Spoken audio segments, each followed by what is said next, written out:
денеска јас би сакал да зборуваме врз текстот на книгата на пророкот Еремија, од 31 глава, ќе читаме од 31 до 34 стих.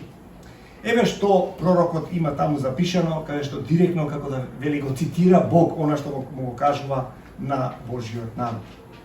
Вели, еве настапуваат дни, вели Господ, и ќе се склучам со домот Израилов и со домот на Јуда нов завет.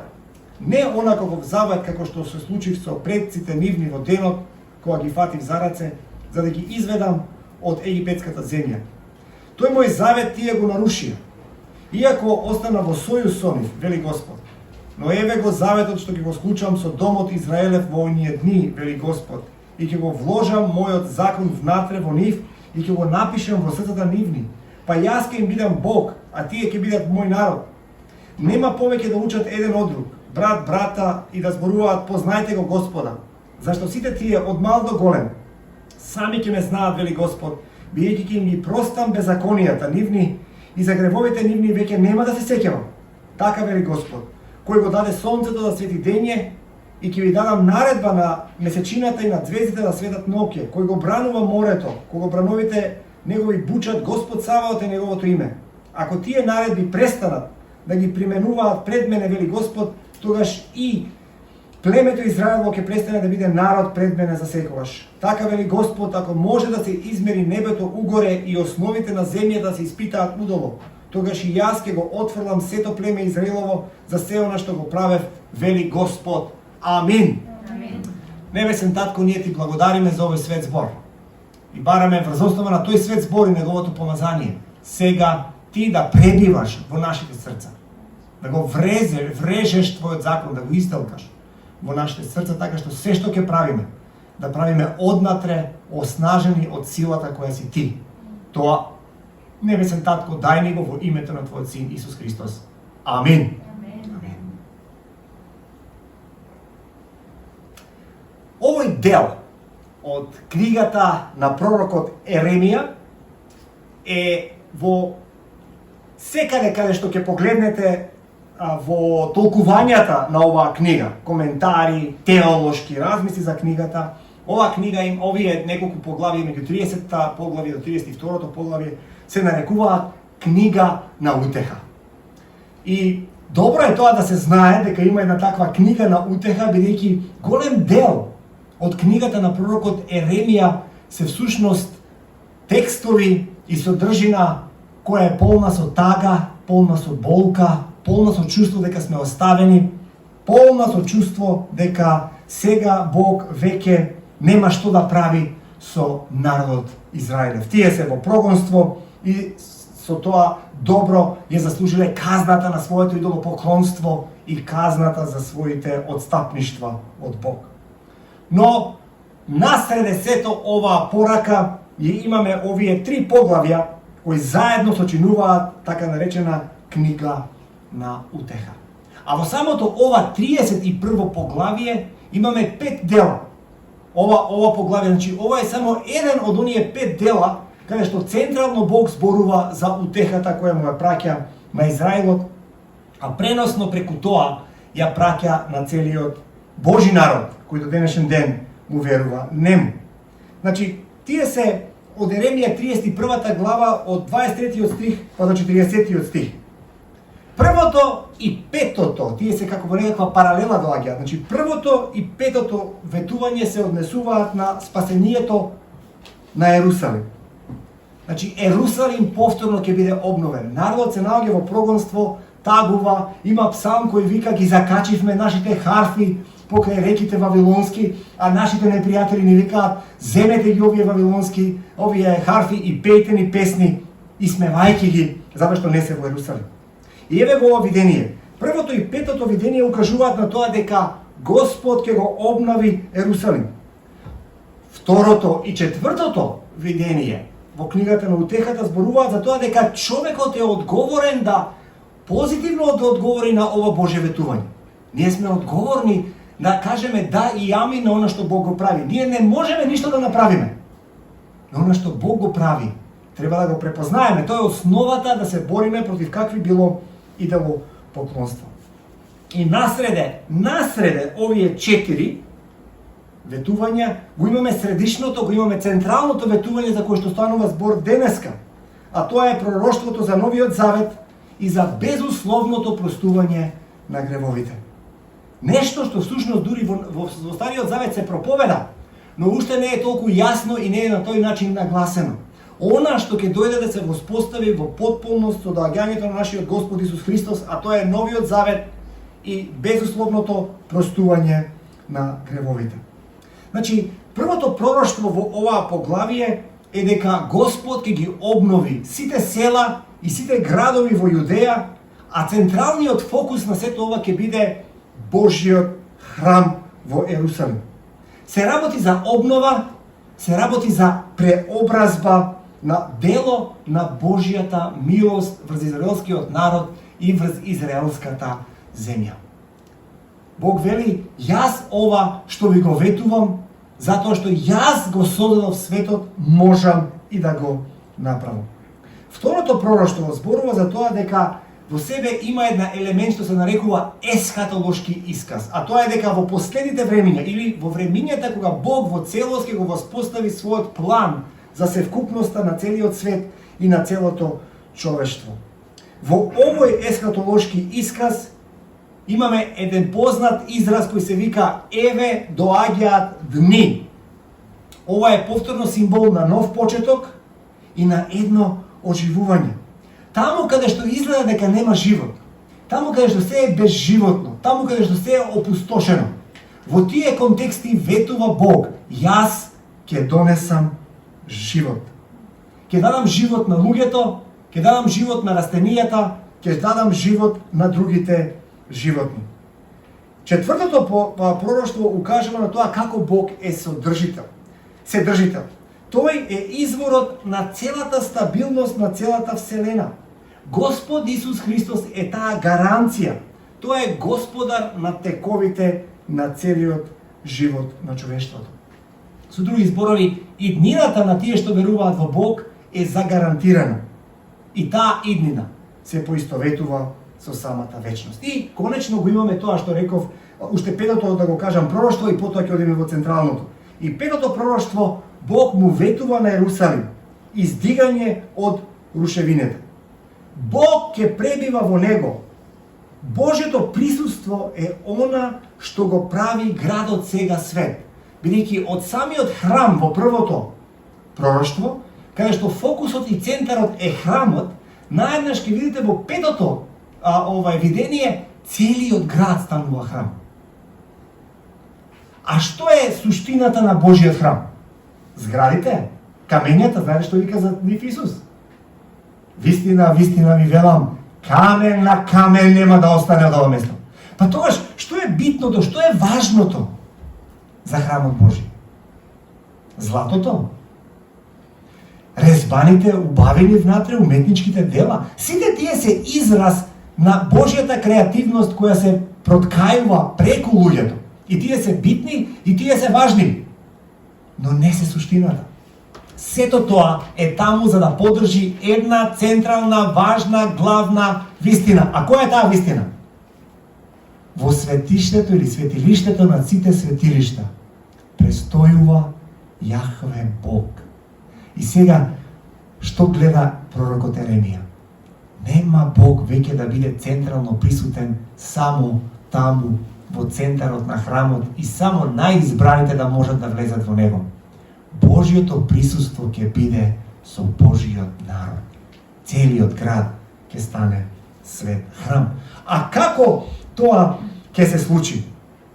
Еве го сега централниот дел. Овие стихови што ги прочитавме, посебно од 31 до 34 стих. И тука имаме три дела. Самите овој текст значи има во себе, тоа е трет дел од 5 читања, ама самиот во себе имаме три дела. Кои се тие? Значи во 31 стих ние гледаме дека го имаме дека Бог ветува нов завет. Сега што значи тоа нов завет? Многу битна работа да се разбере. Но за тоа ќе поразговараме малку подоцна. Во вториот дел, а тоа е 32 стих, се зборува за тоа како овој нов завет ќе биде во контраст со стариот завет. и ги дава негативните аспекти на она што овој нов завет нема да биде. Каков нема да биде? Во тој контраст. И потоа 33 и 34 стих Бог ни дава за назнака каков овој нов завет ќе изгледа. Значи ги дава позитивниот дел на она што ќе биде. Овие три дела ја сочинуваат, значи, визијата дека Бог ќе го возобнови тој нов завет. А како ќе го возобнови, како што рековме, со праќајќи го Бог, доаѓајќи со целото свое присуство насреде градот на Ерусалим. Не случајно. Во Откровението 21 глава, 22 глава, таму каде што Јован го има големото видение на доаѓањето на небесниот Ерусалим, гледаме всушност дека повторно описот кој што тука се дава е описот кој што се укажува дека Бог првенствено е присутен меѓу народот и тоа се остварило со доаѓањето на Исус Христос. Значи, овој централен дел кажува нов завет, овој завет нема да биде на тој начин како стариот завет, вака и вака нема да биде како него, и овој завет ќе биде поинаков од стариот завет, на овој начин ќе биде поинаков. И што тоа значи? Знаете, древните човечки цивилизации, тие ги поврзувале божествата со определени територии. Ово е Бог на оваа територија. Дури и самите митологија на Грција гледаме дека секој Бог има своја територија. Некој е господар над морињата, друг е над реките, трет е господар над планините, Зевс седи таму некаде на Олимп, на самиот врв. И сите имаат свој сегмент кој тие го контролираат. Ова што тука го гледаме е без преседан.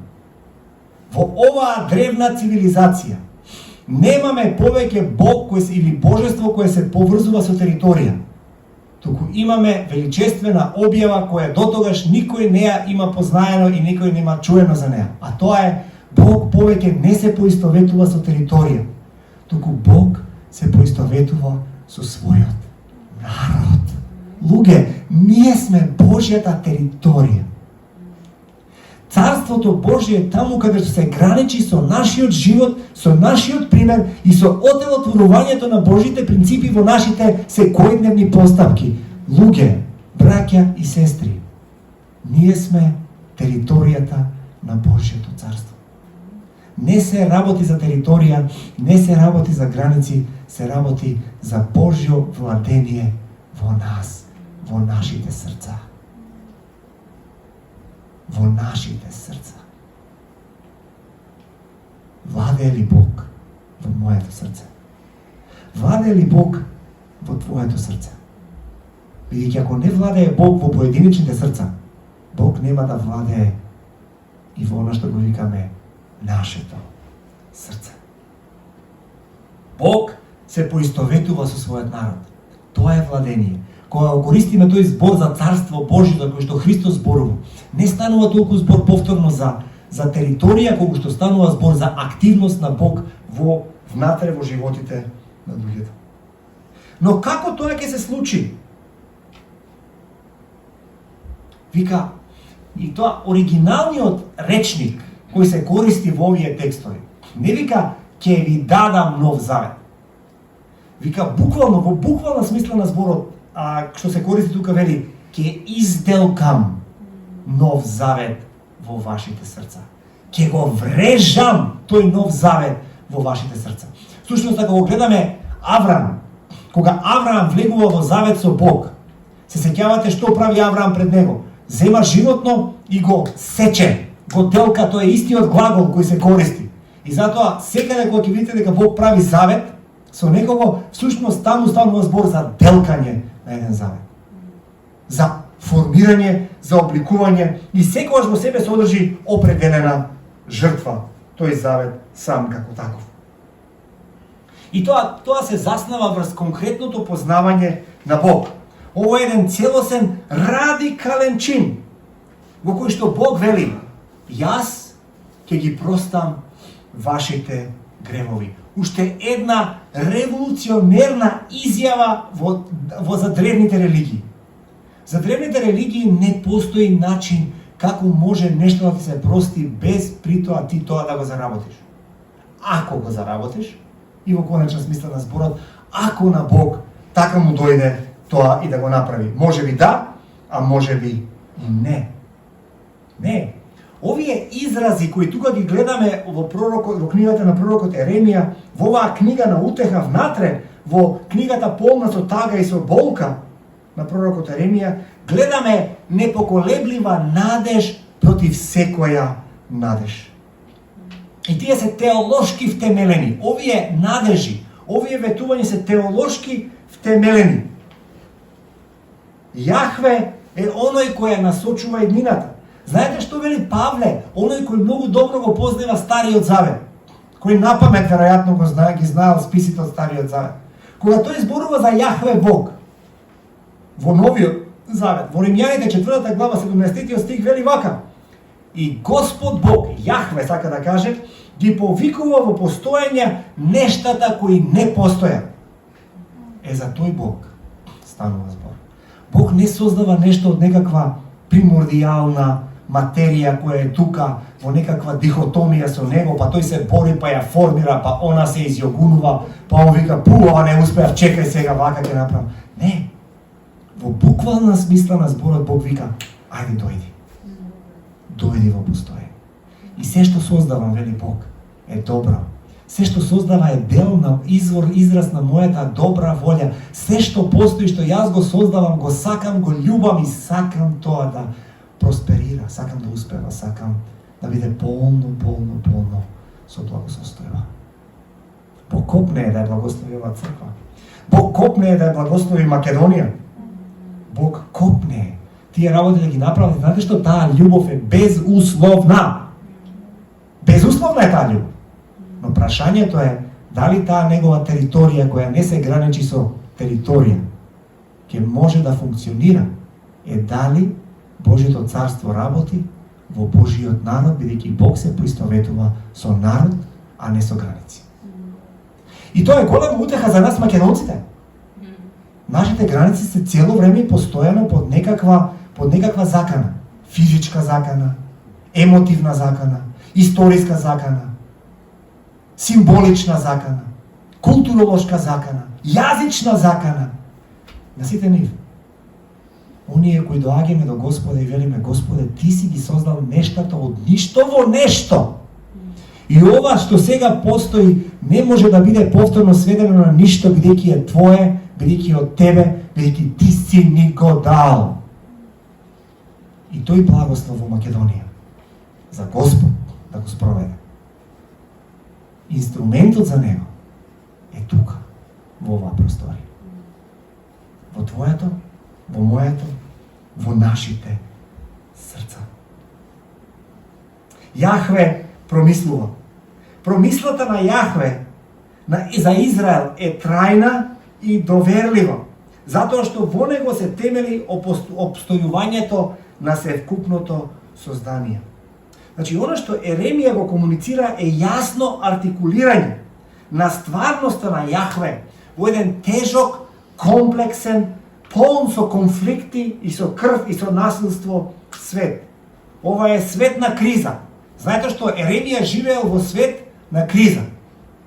Епа, ако по нешто сигурно може да се поистоветиме со Еремија, е дека и ние живееме исто така во свет на криза. Јахве и кризата се реални. Меѓутоа, реалноста на Јахве Бог далеку ја надминува реалноста на самата криза. На неколку места, кога Бог зборува дека го создава светот и го потврдува и го сака, го кажува следното. Во 27 глава 5 стих вели: Јас сум. Во 10 глава 12 стих вика: Тој е, повторно се однесува на него. И 51 глава 15 стих: Јахве е. Јахве Господ постои. И тоа сите овие стихови се поврзани со она дека Бог ги создава нештата, Бог ги одржува нештата и никој не може да ги одземе од неговите раце. И токму затоа Јахве го повикува пророкот. Во 4 глава Јахве го повикува пророкот да руши. Интересна работа. Но не завршува таму. Во 31 глава Јахве, и тоа е конечниот повик, го повикува пророкот да гради. А се разбира, некогаш за нештата да станат подобри, прво мора да станат полоши. За да се средат некои работи, дали се тоа темелите на куќата и така натаму или нешто да се направи, ако е нешто веќе разнишено, прво треба нешто да се разруши, прво треба да се растресе, да се провери, за потоа повторно да се обнови. Меѓутоа Јахве му кажува на пророкот: ти ќе садиш и ти ќе градиш. И еве што пишува во Еремија 23 глава од 7 до 8 стих. Затоа еве идат дните, вели Господ, кога веќе нема да се зборува жив Господ, кој ги изведе синовите Израелеви од земјата египетска. Не повеќе така. Слушате сега оваа прекрасна паралела. Затоа што ова додека е пишувано, народот е повторно во прогонство, во пострашно прогонство, под Вавилонското царство. Туку да е жив Господ, кој го изведе и кој го доведе племето на домот Израелев од северната земја и од сите земји, каде што беше ги изгонил, и тие ќе живеат во земјата своја. Овие ветувања се трајни, овие ветувања се непоколебливи, овие ветувања се безусловни. Па ако е тоа така, а ние веруваме во Бог, прашањето е што ни спречува тогаш нас да живееме со таков живот, за кој што тврдиме дека го веруваме и тврдиме дека со него се поистоветуваме. Овие стихови од Еремија 31 глава 31 до 34 стих се вербатим, збор по збор цитирани во 8 глава на Евреите од 8 до 12 стих. И ако го погледнеме всушност контекстот, особено на оригиналниот текст тука во Еремија, ќе видиме дека главната теза во овој оригинален текст е длабоко, лично, нераскинливо заедништво со Бог. Божјото присуство е таму каде што е. Не само за Бог, така да се изразам, да се покажува и да вика гледајте ме, воодушевувајте се од мене.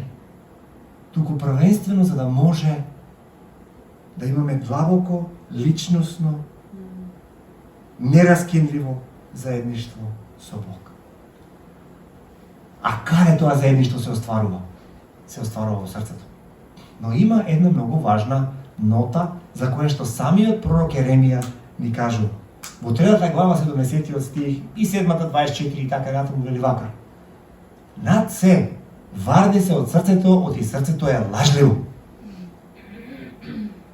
И ова не е цитат од некоја турбофолк песна. Ова е цитат од Библијата. Срцето е лажливо. На вистина лажливо. Тоа што треба да му се направи на ова срце? Кога Бог го врежува и го делка и го поучува законот во срцето, тоа е еднакво дека сме добиле ново срце. Срце кое не е скаменето, срце кое не е закоравено. Крвни садови кои не се во деменција влезени, туку се еластични и здрави и се во нив внатре добро функционира. Тоа е суштината на Новиот Завет. Но суштината на изворната желба на Бог меѓу Стариот и Нов Завет не се менува. Знаете која е таа? Јас ќе им бидам Бог, а тие ќе бидат мој народ. Копнежот на Божјето срце и зошто делка на твоето срце? Зошто делка на нашето срце? Така што ние ќе бидеме негов народ, а тој ќе биде наш Бог. И од тоа изделкано срце тогаш, од тоа вреженост во срцето, ние всушност можеме сега таа сила која Бог ни ја дава, да не ја користиме однадвор, нема потреба однадвор, туку ја користиме одвнатре. Знаете, понекогаш има потреба од болница, има потреба дури од некои машини, фала Богу што се создадени. Дури има потреба од машини кои дишат наместо нас, кога ќе престанеме, кога ние нема да можеме тоа да го направиме.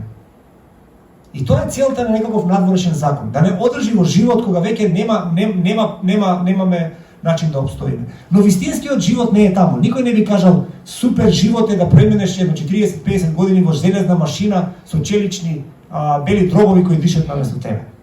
Нема таков идеал, мислам дека нема. Однатре, од тука, треба да произлегува силата за која што Бог ни ја дава. А да се познава Бог тука внатре од срцето, е библиски концепт кој повторно нема паралела во друго религиозен контекст на древните народи.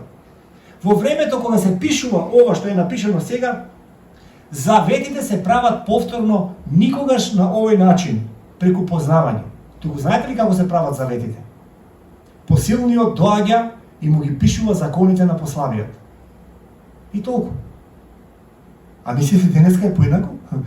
Овие завети што се прават и што се пишуват е токму такви. Посилниот доаѓа и ти вика има да ги прифатиш и ќе ги славиш и ќе ги фалиш дека се многу добри и многу прекрасни. Насреде ова идеологија на сила. Насреде ова идеологија всушност правото лежи во силата, а не во вистината и во правдата, доаѓа пораката на ова библиска објава која е повторно без преседан, а тоа е познавањето на Бог.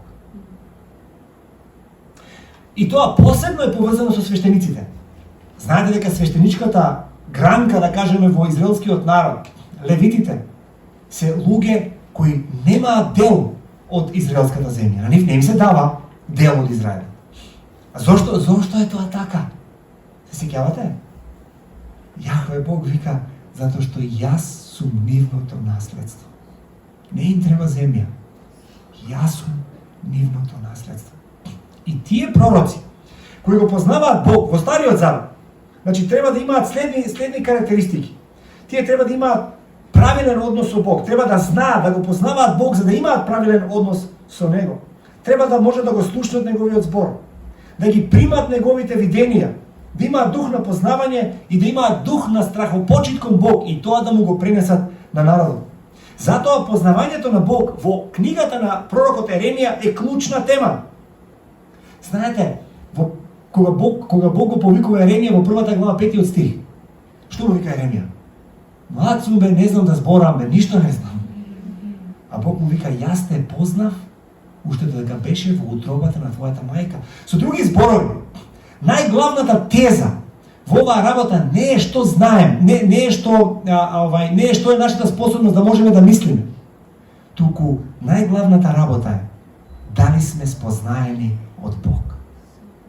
Знаете, Декарт има онаа славна, позната изјава која вика мислам, значи постојам. Когито ерго сум.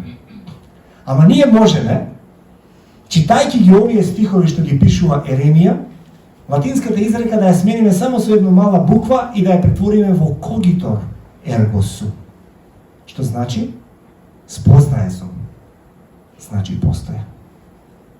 Бидејќи Бог ме познава, бидејќи Бог ме обмисли, бидејќи Бог мисли на мене и ме познава, затоа јас сум. Во овој контекст, режењето на срцето значи не само дека ние го познаваме Бог, тоа е многу потребно, но клучната работа е Бог не спознал нас. Вау! Бог не спознал нас. И затоа е многу битно тоа ние да го разбереме, за да влеземе во вистински однос со Бог. Бидејќи многу пати ние влегуваме само со мисловна или елементна, ги знам законите, знам заповедите, со други зборови ги знам триковите како да живеам праведен живот. Тоа во христијанството, во Библија, јудео-христијанската, така да кажем, порака, нема да ви помине, нема да ми помине. Пред многу години гледав некој филм и не може да се сетам и на филмот, усмисла на но се сеќавам на една сцена, многу интересна сцена беше. Разговараат двајца момци и едниот вика, вика, јас сум вика во врска со една прекрасна, преубава девојка. Овој го гледа и вика, стварно? Вау! Како си успеал да видиш? Мислам, тоа е, не знам како ти опишам, тоа е надвор од нашата категорија, надвор од лигата на нашите способности. Вика, јас се знам за неа. Стварно? Знам кога се буди, кога оди на работа, која шминка ја носи, кога ја шминка, не знам. Сите работи ги знам за неа. А она мене не ме ни познава, вика. Вика, ние сме во врска, само што она не знае. Можеш да знаеш многу работи за некого. И тоа не те става во врска со него. Знаете кога се случува врската на вистинската љубов? Не само кога ти ќе познаваш некого или знаеш нешто за некого, туку кога ќе дозволиш другиот да те спознае тебе. И во тоа познавање Бог доаѓа до нас и ни вика, јас те спознав прв. И затоа отвара можност ти да ме познаваш мене. Делкањето на Божиот закон во срцето на човекот значи дека веќе нема потреба од поучувања однадвор. Бог на луѓето сега им зборува однатре. Овој нов завет не е рушење на стариот завет. Ово е обнова и преобразба на тој стар завет. Нема повеќе да биде однадвор, нема повеќе да биде на тој начин отежнат, нема повеќе да биде нешто што ве стиска од надвор за да мора да го направите тоа што треба, туку ќе дојде однатре. Но пораката повторно и повторно останува иста. Бог да биде Бог на неговиот народ и народот да го има него за свој Бог.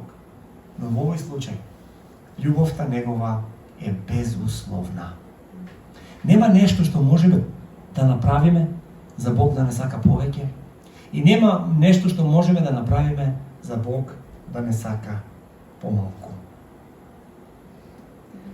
Човечката волја и Божјата волја сега почнуваат однатре од изделканото срце, од врежаниот закон Божи во срцето на човекот, сега стануваат една волја и една стварност.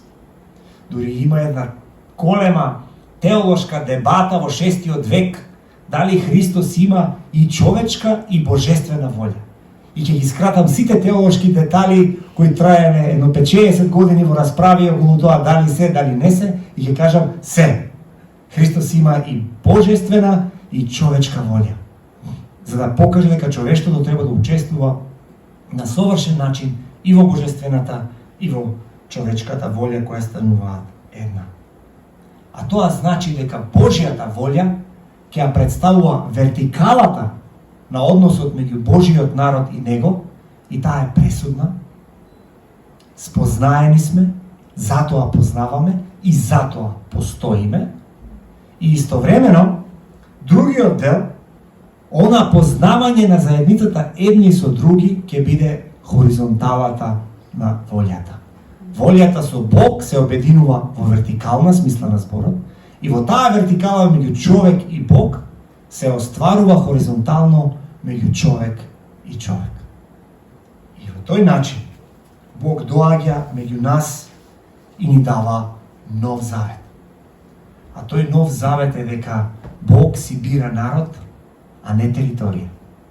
И затоа треба да бидеме спокојни дека никој не може да ни ја одземе оваа вистина.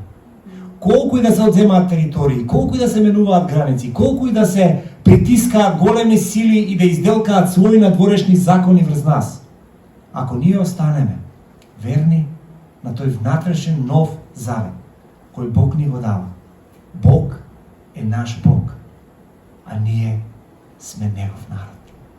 И на тој начин можеме храбро да продолжиме да одиме секој ден можеме да продолжиме да одиме без престан, без страв, без фрустрации, без никакви, така да кажам, чувства дека нешто ни е одземено.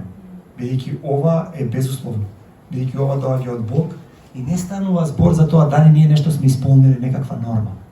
Туку станува збор за тоа дека Бог не спознава и ние го познаваме Него.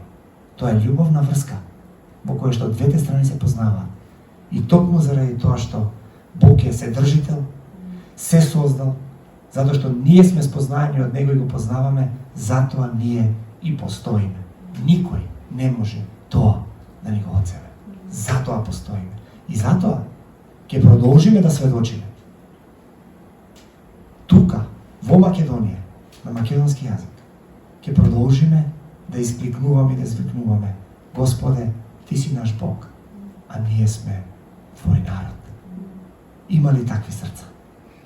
Има ли таква обединета волја? Има ли таков народ кој е спознаен и кој го познава Бог? А јас ќе кажам: има. Затоа што Бог го дал. Амен. Ти благодариме, свет Господе, Свет Боже, Ти благодариме, Душе Свети, што си тука. Ти благодариме, Сине Божи Христе, што спасуваш, што застапуваш за нас. Ти благодариме, небесен Татко, што слушаш и што го даваш најскапоценното за нас и не престануваш преку Светиот Дух. Друга скапоценност, да не поучуваш, да не обликуваш, да не познаваш и да ни дозволиш да те познаваме. Ти благодариме за тоа. Ајде сега овие изрежани наши нови срца во нов завет. Да влеземе, Господе Боже, во борбата за вистината, за љубовта, за божествената порака за спасението, за новиот завет, во кој што знаеме, Господе Боже, дека никој нема да го собори и никој нема да ни го одземе. Амин.